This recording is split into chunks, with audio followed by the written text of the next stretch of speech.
a longer term horizon fiscally, we have some big problems incoming. A lot of these problems stem from entitlements. So you need to come up with a way of fixing Social Security and Medicare because those are the roots of the fiscal sustainability problems that we have. In 10 years, Social Security trust fund is going to be bust, and if we don't do anything, they're going to have to cut benefits by 20%.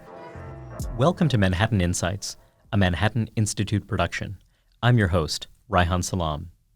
Since 2020, consumer prices have grown by 18% overall. And though the pace of inflation has slowed down since its peak, core inflation remains well above its pre-pandemic average. What exactly accounts for this surge in inflation? And what are the lessons it holds for America's economic future? To learn more, I'm joined by the economist Stephen Miran, an adjunct fellow at the Manhattan Institute and co-founder of AmberWave Partners, an asset management firm. A prolific policy analyst, Stephen has emerged as the nation's most trenchant critic of Bidenomics. He's written about a wide range of economic policy issues in both academic publications and general audience venues like our own City Journal. And he served as a senior advisor for economic policy at the U.S. Department of the Treasury in the thick of the COVID pandemic. Stephen, to start, let's go over the recent history of inflation. We've had this period that economists refer to as the Great Moderation. There are many people who believed that the specter of inflation was just that, a specter. It was never going to reemerge, no matter how big the deficits get. And yet suddenly, it just shot up dramatically in 2021, but has also been moderating since then. So I wonder if you could just kind of give us your sense of the big picture on inflation and where we are right now. Yeah, sure. Thanks, Reihan. It's a real pleasure to be here, so thank you so much for having me. I think if you go back to before COVID, there were, generally speaking, a number of really long-term trends, and they were all putting sustained secular downward pressure on inflation, right? The most important of these, in my mind, was globalization, right? Free flow of goods and capital and people across borders meant that labor market tightness in one place, like the United States, no longer necessitated aggressive price rises here because you could supplement that with labor abroad, right? You could supplement that with goods from abroad and capital from abroad. And so globalization basically served to put sustained downward pressure, cheap imports from abroad. All that stuff was very low inflation, and it led to lower consumer prices, right, over time. Demographics also had a big effect, right? The aging of the population, right? We also talk a lot about technology, right? The internet technology, computer technology, roboticization, automation, all of these things led to downward pressure on inflation impulses. Personally, I tend to think that globalization is the most important. There's a lot of debate over these, but for me, at the end of the day, it comes down to the fact that if it were all being driven by technology, right, then I would expect stuff to be made by robots here, right? Instead, what you find is increasing automation and increasing mechanization in production abroad, right, in addition to here. And so that could be any number of things. That could be regulatory arbitrage. That could be, you have a labor glut in one particular place. Yeah. But basically, so many of the inputs in so many different goods, you're able to tamp down the price of that pretty aggressively. Absolutely. And all of that led to lower consumer prices, right? And it led to lower inflation, right? And there's good and bad things about that, right? Obviously, we love lower consumer prices. On the other hand, we want more demand for our labor, right? And so there was this, these pros and cons of it. But, for the long term, right, that was a significant driver of the downward pressure on inflation. And what it did is it created a real asymmetry in how shocks hit the economy. Stephen, one question. There certainly has been a lot of conversation, and there was a lot of conversation during the Great Moderation era about the global savings glut. The idea that you have surplus countries that because they're just building up these massive reserves, that's having some effect on the inflation landscape as well. Tell us a bit about that angle. Yeah, so basically, if we buy imports from abroad, right, so we buy imports from China, China receives dollars for its imports. And normally, a country would trade those dollars for their own local currency, and then that pushes the dollar down, their own local currency up, and that's how trade flows balance over time. That's why the trade balance should be, over time, be roughly zero.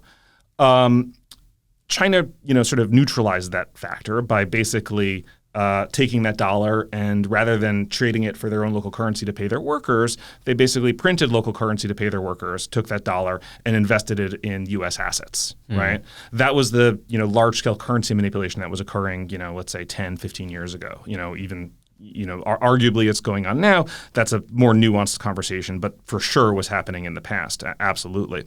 But what this does is it basically injects credit, right? Injects savings into the U.S. market, right? So if China is buying U.S. assets not because it thinks they're good investments, not because it says, hey, that's a great return. Over the long term, the neutral rate is this, and inflation is this, and the term premium is this, and yields are higher than that, and therefore this is a good investment. That's not what they're doing. They're buying treasuries for the sake of managing their own domestic export policy. Fascinating. Right? So what that means is that you see economic growth in these domains where it's not necessarily you're not selecting this investment for these reasons that you believe it's going to be a competitive one over time. You're just shunting money in the U.S. economy into areas that are not necessarily best for our long-term productive potential. Absolutely, that's absolutely what happened. And so what happened was that when they're engaging in this type of behavior, right, which they did in large size, right, and which they still continue to do, what they're doing is they wind up buying U.S. assets not because they think, oh, those are cheap assets, that's a good investment, that's going to be a good long-term return. They're buying it for the sake of managing their own domestic currency so they can keep people employed in export jobs. How did that affect the inflation landscape? Well, I mean, before we get to inflation, I think that actually, I think that you can sort of point to a significant injection of credit into the U.S. housing sector and before the financial crisis, right? There was this non-economic buying, this buying for non-economic reasons, non-investment reasons into the Treasury market, and then China as well started recycling those reserves not just into Treasuries but also into mortgage-backed securities, right? Meaning they were directly buying, U.S. mortgages and essentially lending to any American who wanted to. So investment dollars are going to residential properties, to property appreciation, rather than to productive investment again. Well, in certain places for sure. But what this does is it sort of puts a long-term downward pressure, or it put a long-term downward pressure on interest rates, right? And sort of we're talking about, again, we're still talking about the pre-COVID era, yes, right? Of course. This put a long-term downward pressure on interest rates. They still hold, $1 trillion plus of treasuries, right? Maybe significantly more than that. There's questions about exactly, how they report and, are they hiding, some of their reserves in Belgium and Luxembourg and, other money centers. And, if you think that the Fed's balance sheet has a big effect on the economy, right, other non-economic state buyers should also have a big effect on the economy as well. But it had a long-term downward pressure on interest rates, right, which combined with the long-term downward on inflation gave you this, really steady, equilibrium over time where price pressures just kept on coming down. That people came to believe would be permanent. People came to believe to be permanent, absolutely. But then, stuff happens and the world changes. And, a number of things changed all at once in the last, 4 or 5 years, right, that started to reverse these longer, some of these longer term trends that we were talking about before. What was the critical change that happened when it came to inflation in particular? People date this to COVID. And the supply chain disruptions stemming from COVID. But it sure seems as though what we're seeing is about a lot more than a supply chain disruption. So I wonder if you could tell us about that. Yeah, absolutely. So the supply chain disruptions played a role for sure. But I think, in terms of the long-term drivers of inflation, right, as I was saying before, I always saw globalization as the most important of them. And that obviously has reversed, right? Peak globalization is in, maybe it's not unwinding super fast, but it certainly, seems to be, unwinding at a steady pace, right? That removed the long-term driver of lower inflation, which made you vulnerable on the just as I was saying before, there was asymmetry where, inflationary shocks were very muted and disinflationary shocks were very sustained pre-COVID. That asymmetry is reversed now, where disinflationary shocks are very muted and inflationary shocks are very sustained, right? And then we just had a bunch of inflationary shocks all at once, right? Supply chains played a role, right? But so did economic policy. And so one of the things that happened in the last few years is there were so many cross currents and shocks all at once, and they happened to interact in the most horrendous way possible, right? And so you had a combination of negative supply shocks, right? Things like supply chains, and positive demand shocks, right? Things like fiscal policy, things like monetary policy. That combination. When you say fiscal and monetary policy, you mean just an even more accommodative monetary policy and the surge in transfers that was associated with the initial COVID response? Yeah, absolutely. Those are very, very important things, but other fiscal policies matter too, right? And it's critical to understand that the timing of this stuff matters, right? And if you look at what was going on during COVID, right, and you think about the CARES Act, right, the effect of fiscal policy in the economy, right, isn't the same. It depends on the economic conditions. Right. And if you do a big fiscal program when there's, tons of idle workers, people just sitting around, they don't have jobs, right? There's a huge output gap, as economists would say. Output is below what the economy is operating below where it could be operating. Which was certainly true in the thick of the pandemic when you have shutdowns and service industries are massively disrupted. Absolutely. We had a 10% hole in the economy, right? So if you have a 10% hole in the economy and you do a fiscal package that's worth 10% of GDP, right, you don't have a huge mismatch, right? It roughly lines up. And so therefore, that's not going to be massively inflationary, right? So CARES came at a time when there was a huge hole in the economy, right? And so if you've got lots of idle workers and the government starts, a big program to employ those idle workers, they weren't doing anything else anyway, right? And so the inflationary impact of that can be relatively muted, right? If, on the other hand, you have an economy that doesn't have a massive output gap, right, and you start doing a big fiscal program, then you're going to get a huge inflationary wave because what you're doing is you're basically pushing the economy beyond potential. You've been really articulate about this. What you see is crowding out. And it seems as though the premise of a lot of the expansionary fiscal policy we've seen in recent years is that we don't have to worry about crowding out. Maybe because labor force participation is still low or what have you. But what you've argued is that actually you're already seeing quite a lot of it, and that the critical development was the American Relief Plan, if I'm getting that right. Yeah. So I think you're seeing, I think you are obviously seeing crowding out in a way that people never imagined was possible 10 years ago because interest rates were so low, right?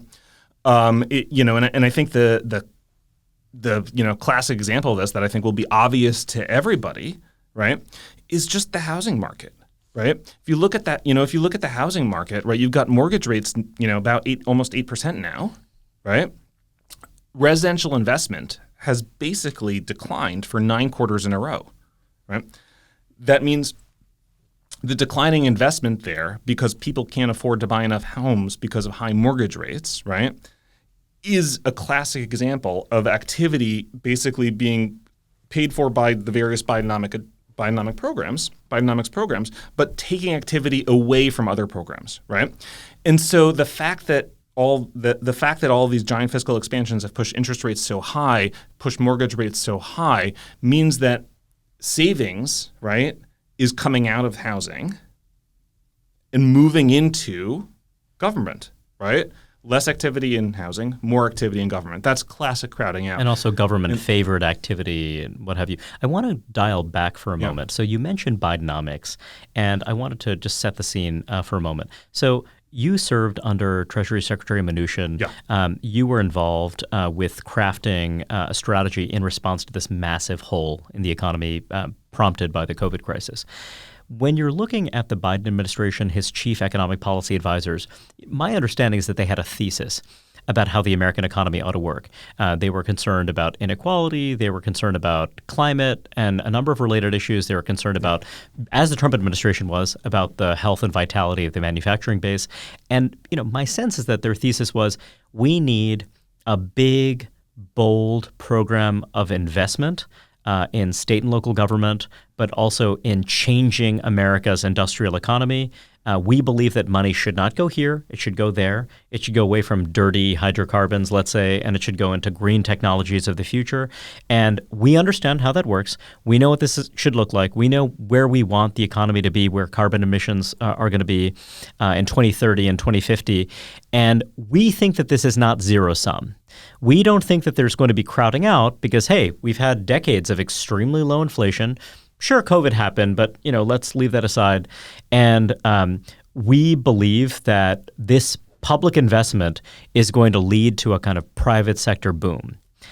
Is that a fair characterization of the Bidenomics thesis as it's understood by folks in the White House and allies, or am I getting something? No, wrong? I think that's exactly right, and I think that lots of people forgot that the low interest rate equilibrium we had, right, was basically because we didn't do silly things like do massive fiscal programs when there was no output gap, right? If you do a big fiscal program when there's an output gap, you're not going to get a wave of inflation. All you get is debt and then a lower output gap, right? Now you get a wave of inflation. You get people crowded out of other sectors. If you can't, like we were saying before, if you can't afford to buy a house now because interest rates are too high, well, that's because the government's borrowing so much. Stephen, right? I want to keep playing devil's advocate for a moment, though. So, after 2008, I think that when you're looking at mainstream economic policy discourse, you have a PhD from Harvard. You were a student of Marty Feldstein. You're someone who is, very much a student of fiscal policy,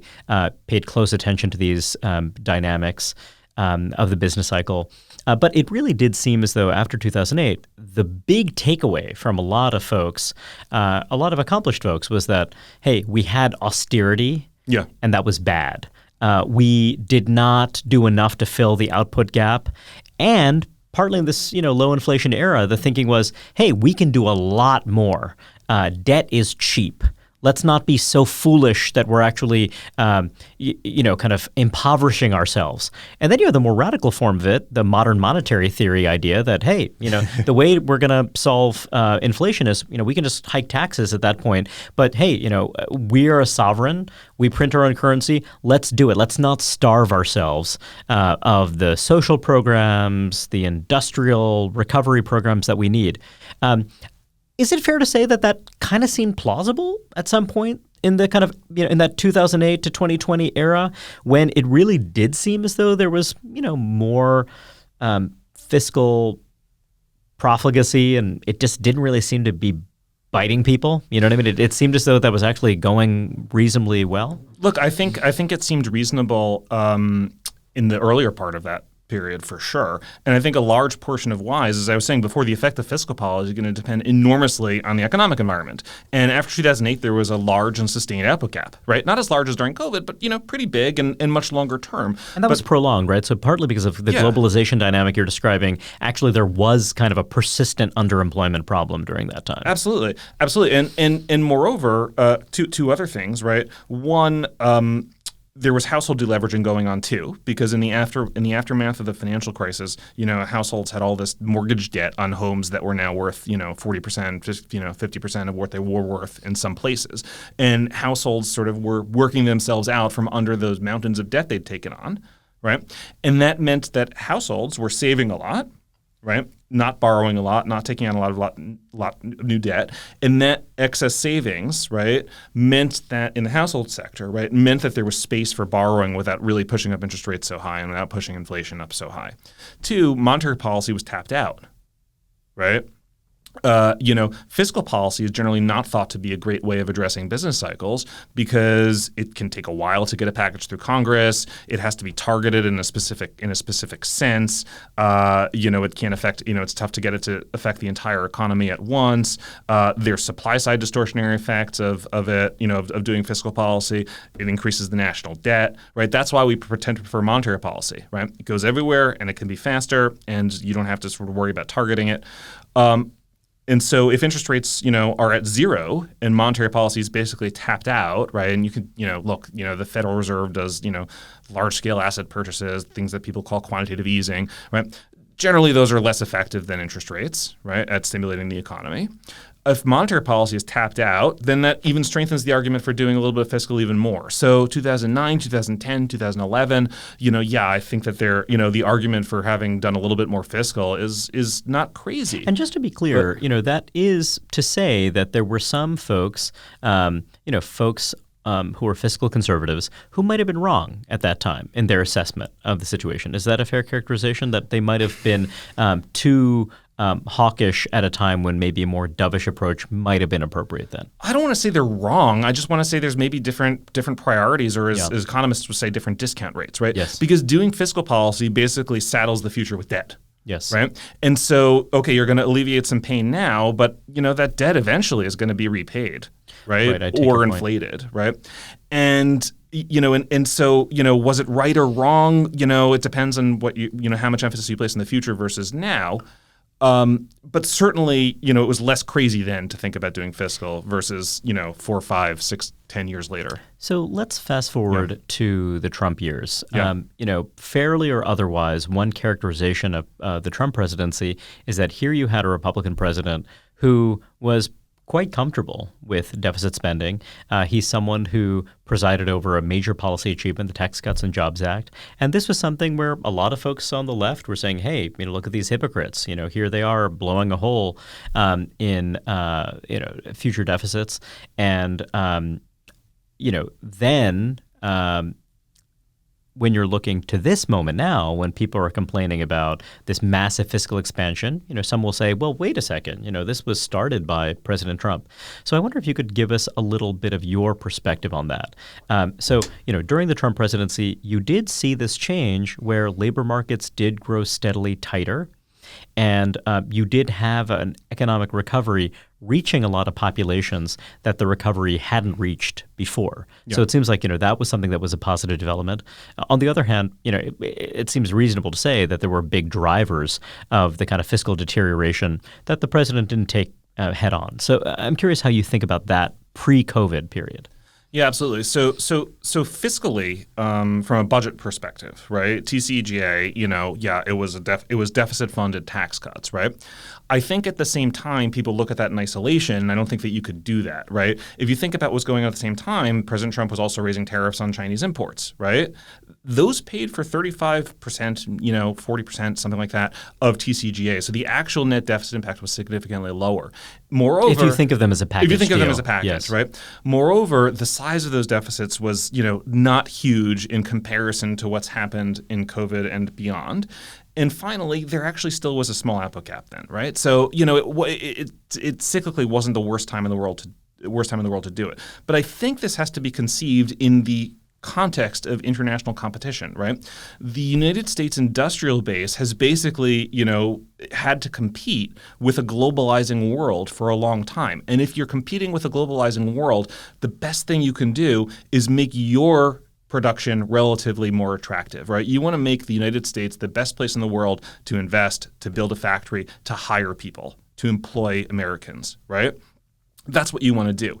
And if you have high corporate taxes, right, and another place is coming in undercutting on production costs, that's just going to widen that wedge even more, right? So the combination of making it cheaper to produce in the United States and cheaper to do business in the United States by lowering tax rates, right, with what was going on vis-a-vis the China tariffs, really is a really helpful process for trying to get the United States to be more competitive. So your view is that was a coherent, complementary strategy about how to best position the country for a manufacturing revival? I think so, and I think critically, the reason why we didn't have significant inflation and why the Federal Reserve was wrong in its hiking cycle pre-COVID, right, was because the deregulation agenda, right, had the effect of loosening the supply side at the same time that demand was buzzing because of the Tax Cut and Jobs Act, right? And so if you expand if you stimulate demand when you're basically at full utilization of the economy, you're going to get inflation, right? So what's happened in the last 3 years has been stimulating demand while supply was constrained because of COVID and its aftermath, right? Big inflation. What happened in 2017, 2018, 2019, right, until COVID, was the supply side was being expanded to offset the demand side because we were going through, because we'd cut tax rates, which is stimulative for the supply side, because we were deregulating things, which is stimulative for the supply side. So you didn't get any inflation. Fascinating. So there was a kind of supply side agenda in the broadest sense that you were kind of unleashing factors of production through the kind of complementary strategies of the tax cuts, but also the deregulation that was, kind of making investment in U.S. industry more attractive. Absolutely. And regulations are something that economists, including myself, give insufficient credit to because they're really hard to measure. You can't just look, you can say, okay, the size of this fiscal package was 1% of GDP. What's the effects of that, right? You can't do that with regulations because it's like, the light bulb has to be built to this specification and, a stream of this depth or width or location is, means that you can build or you have to spend an extra, $100,000 building that factory or whatever. So now let's turn to the Biden administration. There is one view that in a way there's a lot of consonance between the Trump and Biden administrations. You see a lot of people saying that, well, look, they both have this economic nationalist orientation. They both really care about fostering this industrial revival. They're both comfortable with deficits. Your writing has suggested that there is, in fact, a big difference. And this conversation so far, you're suggesting there is, in fact, a big difference, partly because, so you have the COVID stimulus under President Trump, in which you played a role. Then you have the American Relief Plan. The American Relief Plan, my understanding is that it represented, call it a wish list of a lot of folks in Congress, Democrats in Congress, long-term priorities they had. So you have the American Relief Plan that comes into an economy that is strengthening, a labor market that is recovering pretty rapidly. Yeah. And then you have the Inflation Reduction Act. So talk to us about those two in turn. First, the American Relief Plan, your understanding of it and how that interacted with this bigger fiscal monetary landscape. And then let's get deep into the Inflation Reduction Act, which you've been a very articulate commentator on. Yeah. So look, like I said before, I think it all depends on the size of the output gap. And, during COVID, right, there was a huge output gap. So CARES was totally, look, I'm a conservative leading economist, CARES, it was a huge fiscal package, but it's a once in a century moment in the economy. And that's when you need a once in a century fiscal package, right? After that. Instead, it was a twice in a century. Right. Well, sorry. Because of the American Relief Plan. Well, please. What's an extra financial crisis among friends? So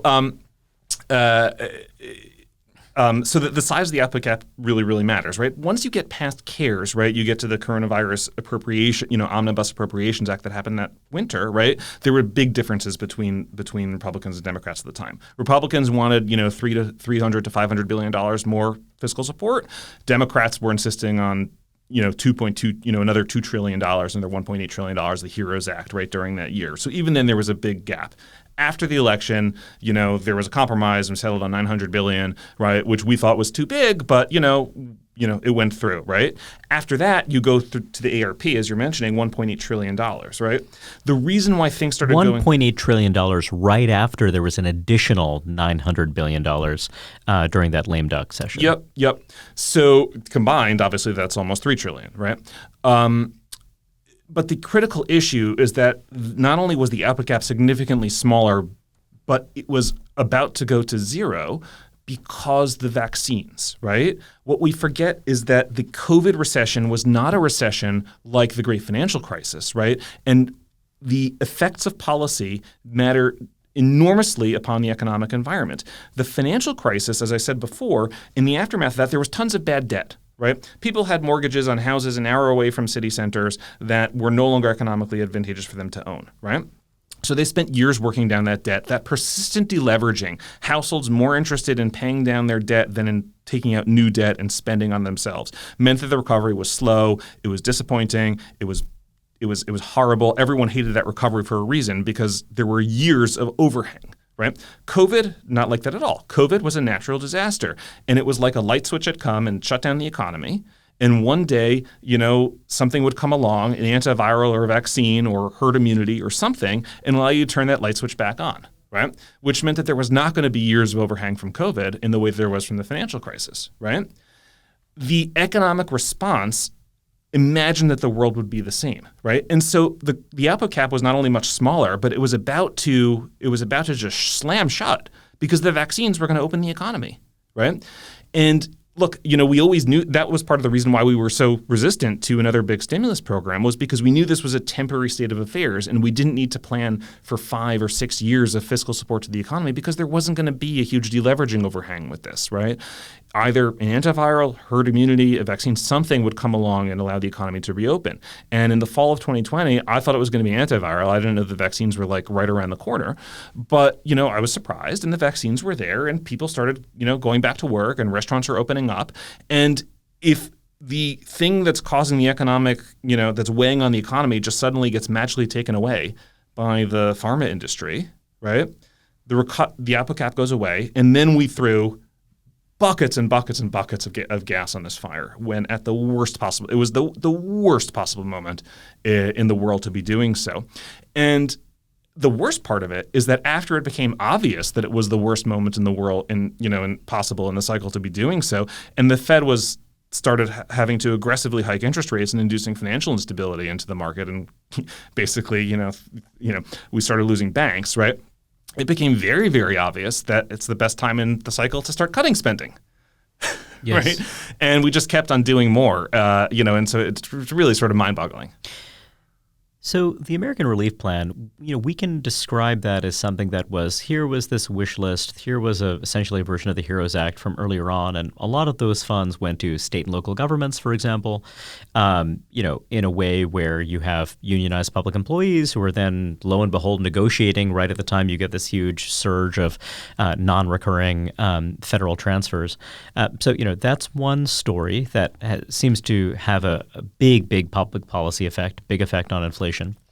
But then you have the Inflation Reduction Act. And my sense is that this was something that was also a grab bag, a wish list, that was not short term, that was meant to be longer term, that reflected a larger vision of what American political economy ought to look like.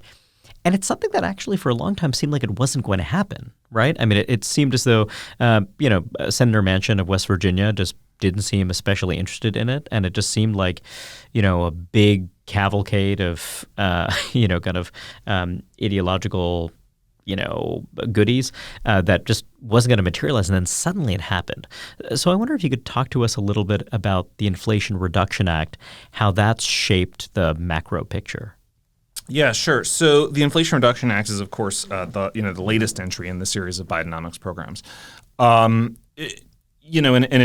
naming of it is just Orwellian, right? It was just the political cycle at the moment mandated the name, and now they're very happy to admit that it has nothing to do with inflation. It was Build Back Better, but I guess Build Back Better wasn't a great brand, and then they decided, given inflation, hey, why not call it that? Exactly. And now even President Biden admits it has nothing to do with inflation. My view is that it was actually very inflationary, both because it injected new fiscal money into the economy, meaning it was stimulative, and also because it distorts the supply side, meaning it's inflationary from both angles. Well, in fairness, isn't there argument that, hey, by investing in green energy and by making green energy cheap, was that the theory, that we're going to dampen inflation by doing that? Yeah, I think that's the theory, but I think we should emphasize the word theory, right? And also, that's presumably a very long-term thing, right? Yeah. If you have 3 or 4 years of very high inflation, and those higher inflation expectations get ingrained in consumer psychology, firm psychology, the fact that you're going to lower energy prices by 20 or 30% 10 years from now, maybe, right? Theoretically, yeah. Right? Okay, great. We'll have an inflationary boom now so that we can have lower inflation in the future, and we'll claim victory. Tell us about the biggest components of the Inflation Reduction Act. Yeah. So on the spending side, the biggest component is $400 billion.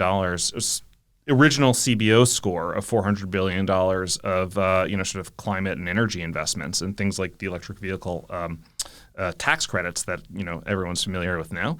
I say original score because that was the original expectation. More recent scores have been much higher, and so if the original expected cost was $400 billion over the 10-year window, the Joint Committee on Taxation, earlier this year, or at the beginning of the year, came out with a new score saying it was going to be about $660 billion, right? So then it was an over 50% increase immediately.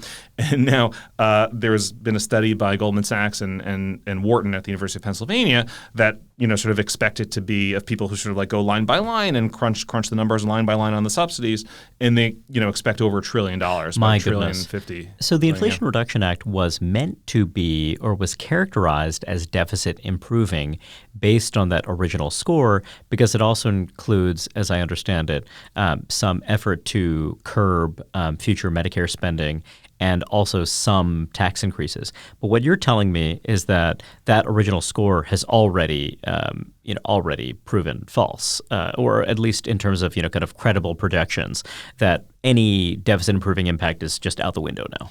That's my sense. I mean, look, there's a chance that if you rescore the revenue side, you'll get higher numbers too. But I think that it's not really going to be very significant because a lot of the increase from the $400 billion to the $1 trillion estimate is because of implementation choices, because the Biden administration basically keeps on coming up with new linguistic loopholes to widen the scope and the efficacy of vehicles that will fall under the EV tax credit to get around basically the Build in America incentives that Senator Manchin worked into the bill. In order to maximize the outlays, right? And so that's basically multiplied the expected cost of the EV tax credits by a factor of 10, right? I don't think you're going to find similar increases on the revenue side. And so my sense is I completely agree with you that, any deficit savings from this has likely been blown out of the water by implementation choices. Now, Stephen, you're someone who is, broadly speaking, a free market-oriented economist, but you're also someone who's not entirely averse to the idea that public investment in revitalizing American manufacturing can be a good and reasonable thing to do, particularly in a competitive geopolitical environment. So I wonder, in your writing on Bidenomics, you've pointed to the fact that the administration's approach to industrial policy does not comport with the lessons of industrial policy from East Asia and kind of other cases where industrial policy might have done some good. Can you talk to us about that? Yeah, absolutely. So look, as you say, I'm sympathetic to national security driven arguments that, look, the world is not a haven of peace where events are just going to be Say we can't depend on China for critical semiconductor technologies and what have you. So that's something where we might want to invest. Yeah. Well, yes, that, but also just basic national security needs. I mean, like the history is over argument seems, pretty much dead. We have now, major war in Europe, right? A war starting in the Middle East. We all live with the risk that there will be a war in East Asia as well with Taiwan. Even setting aside the fact that we might lose semiconductor access, which is a very, very legitimate threat, right? Like we have to be able to quickly rebuild weapon stockpiles to defend the American homeland, right? You never know when you're going to need those, right? Or to assist allies, right?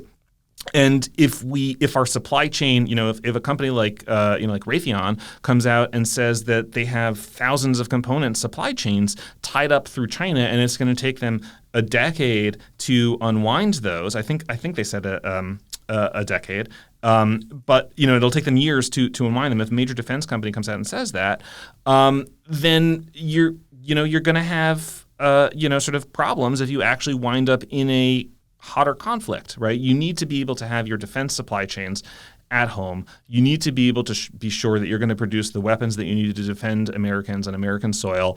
And if you want to assist allies abroad, that you're going to be able to do that as well. And the current globalized supply chains with heavy reliance on strategic adversaries, right, is just unacceptable. So I'm sympathetic to the idea of reindustrializing from a national security point of view. I think it's absolutely essential, right? And the critical difference with reindustrializing from a national security perspective versus reindustrializing from the IRA approach around what's going on with electric vehicle subsidies is the sustainability and durability of it. National security needs aren't going to be going away. The credits around the Inflation Reduction Act, they gave a 10-year window, right? And a future administration may roll those back. And so when you say sustainability and durability, what you're saying is that when you have something that has a very political, ideological character, it's something that could get reversed by a future administration, or it's just a question of, are these technologies that are really viable for which there will be a viable long-term market? So if you're saying munitions, we can know that we're going to buy munitions for X number of years. But when it comes to EV subsidies, let's say what you're suggesting is that it doesn't belong to the same category. Yeah, absolutely. Look, I mean, if people wanted to buy EVs without the government credits, they wouldn't need the government credits, right? They wouldn't need the government dollars to buy, if there were real organic demand for these things, if these things were really more efficient and really better for consumers, they wouldn't need government subsidies to do so. They do need government subsidies to do so, which means that without the government subsidies, that demand isn't there. And the IRA, the Inflation Reduction Act, right, basically provided for a decade of these things, right? And eventually those subsidies will roll out, right? Or a future administration or Congress may choose to roll them back because fiscal space is precious and because you don't really want to be, and because you have other, things to spend it on that you think are more important. With national security, defense is an eternal need, right? It's not the case that defense is going to go away, and we're unless you believe that history is over, right? And you think that the world is just going to be flowers and ponies forever. Defense is always there. And if you're motivated by defense, by national security, rather than, let's say, job creation or some other political imperative, then you want the lowest cost, highest quality supply, right? So, when you're looking at the munitions industry, yes, there are political considerations, but fundamentally, you want to have the munitions you need in order to defend the country and defend the country's interests. Whereas when you're looking at subsidizing electric vehicles and other green energy subsidies, I wonder if the imperative could be, well, we want to create good, high-paying green jobs. And that seems like a tension, right? Because if you're saying that I want to deploy the public dollars because fiscal space is precious, as you say, I want it to be highly efficient. Even if that means that, hey, maybe we're going to automate some of this. Maybe it's not necessarily going to be something where we're paying people above market. Whereas it seems that with the IRA approach, it actually kind of seems as though part of the goal here is to raise production costs rather than lower them. Am I getting that right? Oh, absolutely. And I would take both of those points and push them even further. It's not just munitions. It's all sorts of defense high tech, right? Like defense these days isn't just guns and tanks. It's much, much more high tech than that, from telecoms to drones to, all the way down. And the critical thing is not just yes, we like to have good jobs in the United States, but the critical thing from a defense perspective is you want to be innovating on the hardware and the software that will keep you on the technological frontier and keep you safest, right? That means you need to be building stuff here, right? Because innovation tends to occur where production occurs, right? And so if you want to be sure that you're maintaining your military defense edge over time, right, it's not just about the jobs, it's about the fact that the innovation needs to be happening here, which means that you need expertise here and not expertise diffused across the globe, right? So, but then to the IRA, right, so many of the stipulations tend to be things that basically pursue partisan social agendas, right? And so there are, very strong incentives to receive IRA money to unionize, right, and to pay union wages whether you're unionized or not, right? There are very, very strong incentives to pursue certain social agendas and hiring practices, right? Whether it's provision of childcare or serving communities that, that Democrats prefer to serve from, partisan reasons, right? All these things combine, right? Oh, and by the way, it's not just, let's all say something and be nice. These also impose significant monitoring compliance regimes, right? In order to get grants in a number of IRA, CHIPS, and IIJA programs, you have to submit proposals about how you're going to hire from various underserved communities, how you're going to recruit. Look, we have enough trouble. Needless to say, Taiwan Semiconductor is not doing that back home. They're not adhering to these political mandates because my sense is that the Taiwanese government recognizes this is a critical strategic industry and we want to be accommodative. We want to make sure that you have the infrastructure you need in order to do this. Whereas it seems that in the U.S., you're pouring a lot of public dollars here. You're providing big subsidies, but you're also providing all of these mandates you're describing that layer on cost on cost on cost, which is ultimately making these products less cost competitive in the absence of those subsidies. Absolutely, absolutely. I mean, look, we have a severe shortage of semiconductor engineers in this country as it is, right? Now you got to go and find, the one with the exact characteristics that the party wants you to find. I mean, it makes it a lot more difficult. And so all these things raise the cost of doing business. And if you have to provide childcare with, a set of 10 requirements around it as a perk benefit, right? Not only to sort of like the top engineers that you're trying to attract, but to like the construction workers and everyone else, everyone across the entire project. It raises the cost of building the project, right? And so if you are building in unionization into the sort of IRA funds, right? It raises the cost of doing the project. All this stuff makes it more expensive. And so by contrast, China, right, which has surged from being a non-existent player in the global auto export market just 2-3 years ago, right, is now the world's biggest auto exporter because China's BYD, the electrical vehicle maker, is just sweeping across Europe because it's so low cost, sweeping across Asia because it's so low cost, and really aggressively threatening the German auto industry now. And so as a result, China has surged to be the world's largest auto exporter from nothing 2 or 3 years ago. They had almost no market share, right? The difference is China uses its industrial subsidies to make their exports cheaper, to take market share abroad. We seem to be using our industrial subsidies to make our products more expensive, right?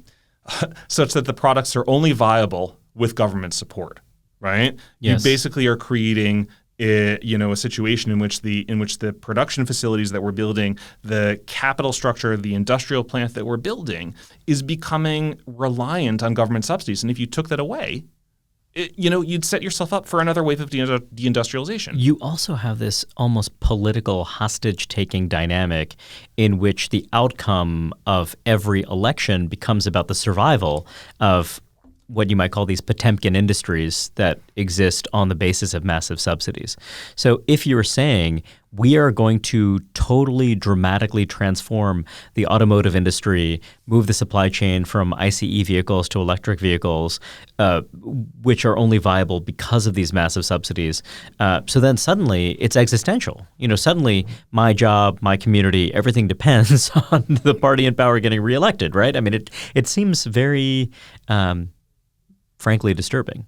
I mean, I think that's a real risk, and part of that is why I think that industrial policy is probably not going. If I were to predict politically, I think it's not going away. But I think, as I was saying before, you can rechannel it from IRA-funded activities to the defense needs that we need to keep Americans safe. And I think that you can rechannel because those needs are legitimate, right? And one big problem with industrial policy, right? The critical problem with industrial policy is it requires the government to pick winners and losers, right? And if the defense industry is telling you we need this to defend against this, you're a lot less likely to be picking losers, right?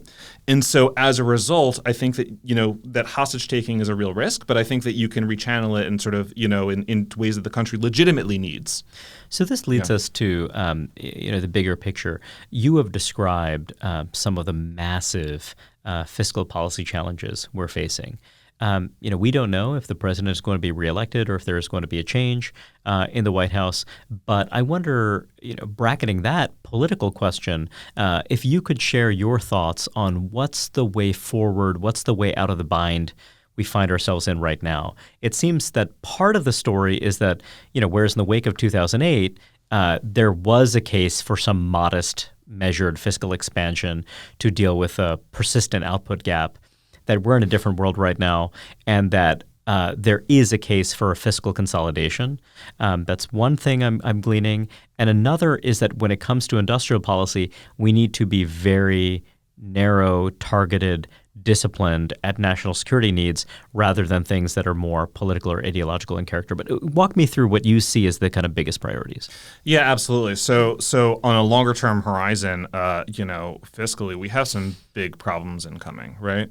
A lot of these problems stem from entitlements, right? So you need to come up with a way of fixing Social Security and Medicare because those are the roots of the fiscal sustainability problems that we have, the overwhelming majority of the fiscal gap over the next 50 years, 100 years. In 10 years, Social Security trust fund is going to be bust, and if we don't do anything, they're going to have to cut benefits by 20%. And I think in 8 years, the Medicare hospital insurance fund is going to be bust, and they'll have to cut benefits by 11% or something, if I remember correctly. That's a big problem, right? So it's critical to address entitlements, right? They don't have to be addressed, tomorrow, but certainly before those dates, within a decade, we have to think about fixing them. And there's a variety of ways to go about doing that. But I also think it's critical to make discretionary spending, the non-entitlement spending, both more efficient and more targeted, right? And so the first thing I would do is start getting rid of the, like we were talking about a minute ago, start getting rid of the IRA subsidies and channeling them into more productive things, right? I think if you're going to be more productive at doing that stuff, you have to, sort of fix a lot of the procurement processes that waste, that basically wind up spending a lot of money, right? Department by department, I think there's lots of savings that you can get by just making the government more efficient. There's also scope for, trying to make GDP grow faster, make the economy grow faster, right? By pursuing a friendlier regulatory environment that's going to encourage investment in the country. So there's a variety of things that need to be done. One thing I'm struck by, Stephen, in your analysis is that you don't shrink from the idea that actually there might be some room for productive investment in government, making government more effective at procurement, making sure that public dollars are being spent wisely, which in some cases might require some modicum of investment. Yeah. But what you're critical of is a pattern of investment that, in your view, is not durable or sustainable because you're basically propping up industries that have no path to competitiveness. But I guess the Biden administration view, tell me if what you think about this, is that, well, look, what we're doing is we're catalyzing new industries, and these industries are going to, go down the cost curve, and they're not going to need subsidies forever. But what we need to do is a la infant industry protection. We want to kind of get it going, and then, lo and behold, these are going to be conquering export markets in the future. Is that kind of their version of things? Is that how they characterize it? I think that is their version of things, and I think that's pretty speculative. I mean, they could be right, but again, it requires picking winners and losers, and you better, really, really hope that you're picking a winner. And there's all sorts of reasons for doubting why that might be the case. But I also want to address the first thing you said, and just to come back to local. Yes, of course. At MI, we love local issues, and I remember, was it 5 years ago? There were proposals for a new Port Authority, a new major bus station in New York. And the first proposal that Port Authority accepted and tentatively tried to go with was like $10 billion or something, right? Something ludicrous, right?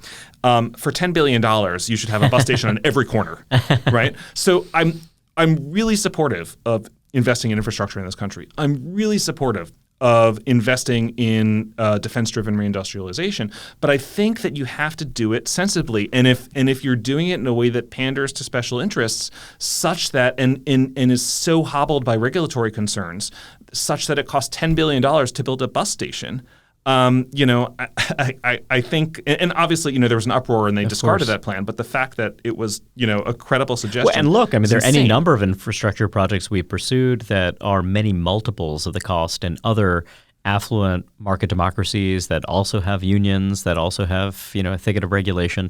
So it really does seem as though the United States, we are not doing a great job when it comes to the tight, disciplined management of public projects. There are things that we need to provide, like infrastructure, like defense, right?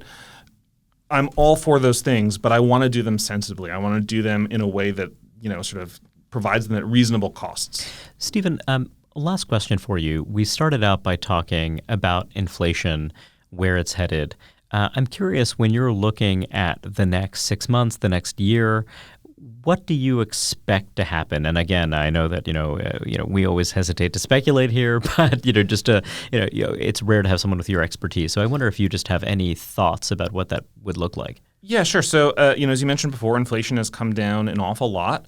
I think inflation is probably going to stay relative, lower than it was in this area. I think it's going to be a bit difficult to get it significantly further down from where it is now. There's some chance that because of the way that sort of housing inflation is calculated, that it really starts to deteriorate significantly from here based on rents. I think that's somewhat speculative, and we'll see if that happens. But the critical thing to keep in mind is that inflation expectations matter a lot, and the memory of inflation is now seared into people's minds, right? We just had 9% inflation like a little bit over a year ago, right? So whereas, 10 years ago, it would have taken a massive shock to get inflation to move up by a couple percentage points from where it was running. Right now, the size of the shock that you need is much smaller. And so as I was saying before, the asymmetry of how the economy responds to shocks is reversed. And so because inflation— So there's some other bump in the road, and then we could— Exactly. A bump in the road that we would have shrugged off and not even noticed 10 years ago can now be a bump in the road that just knocks you off the highway. And so even though inflation is lower again, and it's my expectation that it sort of generally stays relatively low, right? Much lower than it was last year for sure, right? We're vulnerable asymmetrically to shocks to the upside now in a way that wasn't true 5 or 6 years ago. So we can't be complacent, and we have to be vigilant until the economy has sufficiently adjusted that you're sure that those risks are done. And I think it's premature to be sure of that. You've also done a lot of writing about the labor market, and I recall you having made the point that when it comes to whether it's going to be a soft or hard landing, one question is what happens to the construction sector. You've mentioned housing, but I'm curious, when you're looking at the big picture now, what's your take on the prospect of a recession in the medium term? Do you still think that there's a pretty good chance that we're going to see one? I do, and there's a couple of reasons. I do. The timing is very difficult of getting a recession correct. As all recession callers, including myself at times in the last 2 years, have been repeatedly humiliated. But I still think it's likelier than not that we get one, as you say, at some point for a couple of reasons. One, the labor market is definitely softening. Right, whether you're looking at sort of openings or sort of rates at which workers are quitting jobs, which is a very strong indicator of sentiment, or worker sentiment surveys of how confident they are in their ability to find other jobs, right? Or you're looking at hard numbers like job creation, right? Those are all trending down, and it's very unusual for the labor market to basically just stop once it chooses a direction. Second, policy, monetary policy is quite tight right now. We've got interest rates of 5.5%, right? Mortgage rates of 8%, which means the economy is, even if the economy seems to be plodding along right now, it's vulnerable to a shock, right? And eventually some shock will come along. And because we're vulnerable, because policy settings are quite tight monetarily, right? It doesn't take as big a shock to derail us as it would if they were quite low. Stephen, thank you so much for joining us. We really appreciate it. It's been a real pleasure to be here. Thank you. Listeners, don't forget to check out his work for the Manhattan Institute. We'll link to his scholar page in the podcast description. If you like what you heard on the podcast, please feel free to write a review wherever you listen, and be sure to tune in to future episodes of Manhattan Insights. I'm your host, Reihan Salam.